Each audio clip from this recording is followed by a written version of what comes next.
today we're going to talk about features.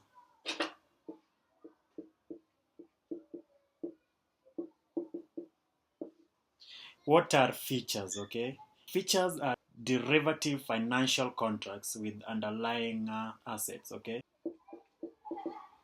yeah. So what are some of these underlying assets? So include financial assets and physical commodities. Okay, financial assets and physical commodities. So let's look at some of the examples.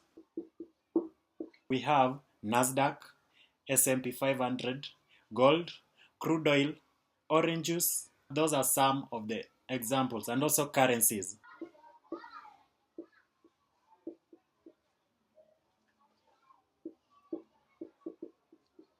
The next thing we need to be looking at is the advantages. So what are some of the advantages of trading features?